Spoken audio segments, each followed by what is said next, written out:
Student, आज हम पढ़ेंगे 26 जनवरी से लेकर 28 जनवरी 3 दिनों का करंट जीएस। मैंने पिछला वीडियो भी आप लोगों के लिए 7 दिन का करंट जीएस का बनाया था, आप उसको कंप्लीट रूप से देख लें। फिर जनवरी माह के 3 दिनों का और रहेगा तो टोटल जनवरी माह का करंट जीएस कंप्लीट हो जाएगा। फिर हम जनवरी माह के दिवसों का डिस्कशन करेंगे। तो देखते हैं, अंतर्राष्ट्रीय प्रलय स्मरण दिवस। अंतर्राष्ट्रीय प्रलय स्मरण दिवस मनाया जाता है 27 जनवरी को। अंतर्राष्ट्रीय प्रलय स्मरण दिवस 27 जनवरी को। और पिछले वीडियो में भी हमने बहुत सारे दिवस पढ़े थे, तो जनवरी माह के दिवसों की एक बार पुनः चर्चा करेंगे हम, तो सारे दिवस रिवाइज हो जाएंगे। अंतर्राष्ट्रीय प्रलय स्मरण दिवस 27 जनवरी को मनाया जाता है। द्वितीय विश्व युद्ध में जो नरसंहार हुआ था उसी की स्मृति में अंतर्राष्ट्रीय प्रलय स्मरण दिवस कब मनाया जाता है? 27 जनवरी को। लाला लाजपत राय की जयंती, लाला लाजपत राय की जयंती 28 जनवरी को मनाई जाती है। लाला लाजपत राय की जयंती 28 जनवरी को मनाई जाती है। 28 जनवरी 1865, 28 जनवरी 1865 को लाला लाजपत राय का जन्म हुआ था। 1865 को इनको पंजाब केसरी, लाइन ऑफ पंजाब भी कहा जाता है। और इनकी 156वीं जयंती मनाई गई, 156वीं जयंती मनाई गई। और इन्होंने नौजवान सभा के झंडे तले, नौजवान सभा के झंडे तले साइमन कमीशन का विरोध किया था। इनकी प्रसिद्ध पुस्तक है अनहैप्पी इंडिया, अनहैप्पी इंडिया। और साइमन कमीशन के विरोध में इनके सिर पर सैंडर्स ने लाठी बरसाई थी। किसने? सैंडर्स ने।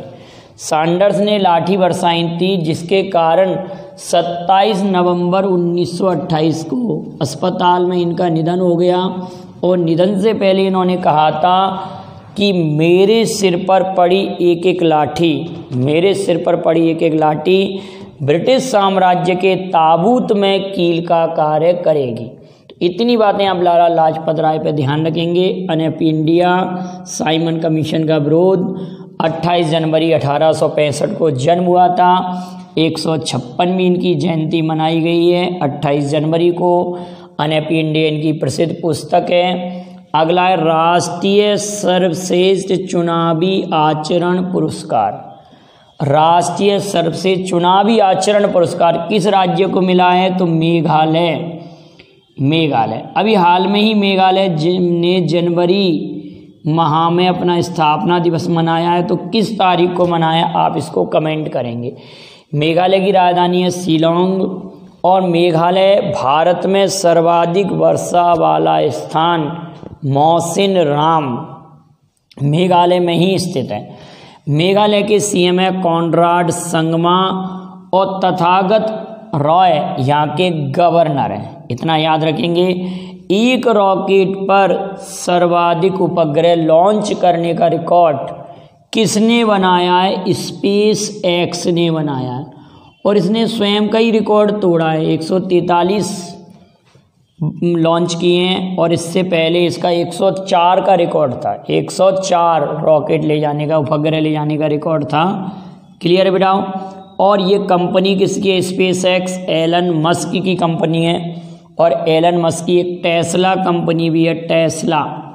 और स्पेस एक्स दोनों किसकी कंपनी है? एलन मस्क की। इतना याद रखेंगे बेटा।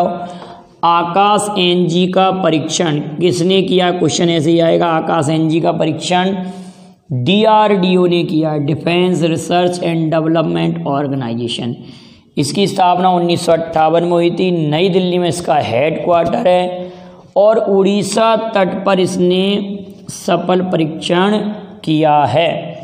बीएसएफ ने, बॉर्डर सिक्योरिटी फोर्स ने ऑपरेशन सर्द हवा राजस्थान बॉर्डर पर चलाया है, जिसके डीजी कौन है? राकेश अस्थाना। और इसका हेडक्वार्टर कहाँ पर है? नई दिल्ली। तो अब आप कमेंट करेंगे कि बीएसएफ की स्थापना कब हुई? बीएसएफ की स्थापना कब हुई और ये अपना स्थापना दिवस कब मनाया था? पुर्तगाल में भारत के राजदूत, सभी लोगों को मालूम है पुर्तगाल की राजधानी लिस्बन। और पहली यूरोपीय जो आए थे भारत में पुर्तगाल ही आए थे। पुर्तगाल से कौन आए थे? 1498 में वास्को डी गामा। तो आप याद रखेंगे पुर्तगाल में भारत के राजदूत अजीत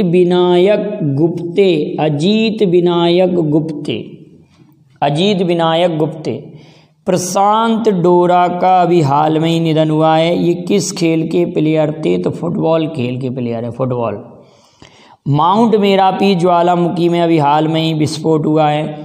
यह ज्वालामुखी किस देश में? इंडोनेशिया की राजधानी जकार्ता है। इंडोनेशिया सबसे बड़ा द्वीप समूह है। जनसंख्या की दृष्टि से चौथा बड़ा देश है इंडोनेशिया।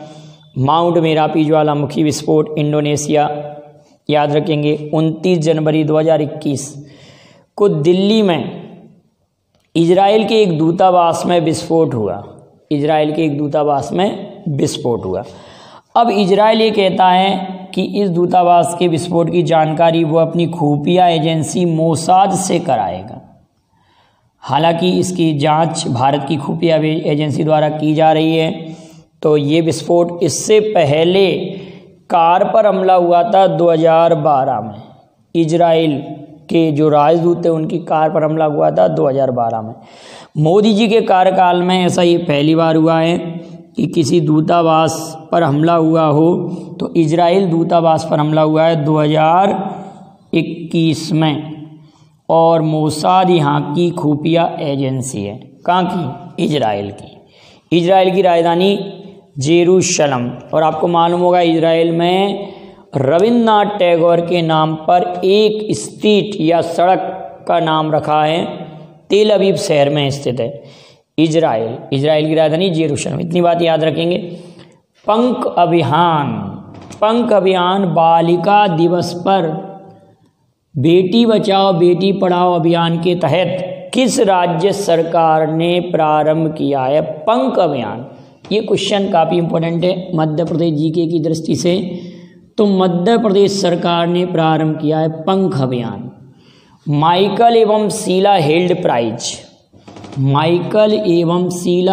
प्राइज जो कि गणित के क्षेत्र का पुरस्कार है, भारत के किस गणितज्ञ को मिला है? तो निखिल श्रीवास्तव को मिला है। कौन सा? माइकल एवं शीला हेल्ड पुरस्कार। अगली बात है दक्षिणायनी वेलयूधन अवार्ड एक नए पुरस्कार की शुरुआत किस राज्य सरकार ने की है? तो इसका आंसर आएगा केरल ने। 1 लाख रुपए का ये पुरस्कार है। और ये किसके नाम पर है? 1946 में संविधान सभा की पहली दलित महिला सदस्य के नाम पर ये प्रारंभ किया गया है। तो संविधान सभा की पहली दलित महिला सदस्य कौन है? दक्षिणायनी वेलयूधन। कौन? दक्षिणायनी वेलयूधन। याद रहेगा बेटा। भारत पर्व मनाया गया 26 जनवरी से 31 जनवरी तक। 26 जनवरी से 31 जनवरी तक भारत पर्व मनाया गया। और इसका उद्घाटन किसने किया? ओम बिरला ने।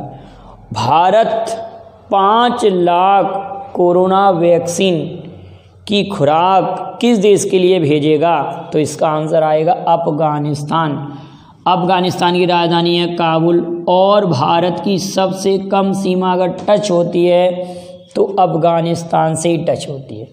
और अफगानिस्तान से भारत के किस केंद्र शासित प्रदेश की सीमा लगती है? तो आप कहेंगे लद्दाख की। पहले जम्मू कश्मीर राज्य की लगती थी, अब लद्दाख अलग हो गया, तो लद्दाख की सीमा अफगानिस्तान को टच करती है। मार्सेलो रेवेलो डिसूजा किस देश के नए प्रेसिडेंट बने हैं? तो पुर्तगाल के। तो पुर्तगाल दो जगह चर्चा में आया है। एक पुर्तगाल में नए राजदूत नियुक्त हुए हैं अजीत विनायक गुप्ते, और मार्सेलो रेवेलो डिसूजा पुर्तगाल के नए प्रेसिडेंट चुने गए हैं। पहले भी यही थे, बाद में इनको दोबारा एक बार और चुना गया। एमपैक्स 21 कवच अंडमान निकोबार द्वीप समूह में चलाया गया युद्ध अभ्यास नौसेना और वायुसेना तीनों ने ये चलाया। एमपैक्स 21 कवच अंडमान निकोबार द्वीप सेना, नौसेना और वायुसेना ने ये चलाया है। अगली इंपॉर्टेंट बात है, वेरी वेरी इंपॉर्टेंट बात है कि 26 जनवरी 2021 को भारत ने 72वां गणतंत्र दिवस मनाया। 72वां गणतंत्र दिवस मनाया। और आप लोग इस क्वेश्चन के आंसर को सभी लोग कमेंट कीजिए, क्योंकि मैं पढ़ा चुका हूँ, किसी वीडियो में मैंने बोला भी था, उसमें भी ये क्वेश्चन पूछा था कि इस बार गणतंत्र दिवस समारोह पर कोई अतिथि नहीं आया, क्योंकि कोरोना का एक नया स्ट्रेंस जो खोजा गया ब्रिटेन में, तो वहाँ के बोरिस जॉनसन आ रहे थे। इसके बाद में एक दूसरे देश के राष्ट्राध्यक्ष को आमंत्रित किया गया, तो वो भी नहीं आ सके। तो इस बार ऐसा गणतंत्र दिवस है जिस बार कोई विदेशी मेहमान नहीं आया था। तो ऐसा ये कौन सी बार हुआ है और वो कौन कौन से वर्ष हैं, तो आप इसको ज़रूर से ज़रूर कमेंट कीजिएगा बड़े ध्यान से। तो ये 72वें गणतंत्र दिवस पर पद्म अलंकरणों की घोषणा की जाती है पूर्व संध्या पर 25 जनवरी को। दिए जाएंगे मार्च अप्रैल माह में राष्ट्रपति भवन में राष्ट्रपति द्वारा। तो टोटल कितने पद्म अलंकरण दिए जाएंगे? तो 119 याद रखेंगे बेटा, 120 में एक कम 119। पद्म पुरस्कारों की स्थापना हुई थी 2 जनवरी 1954।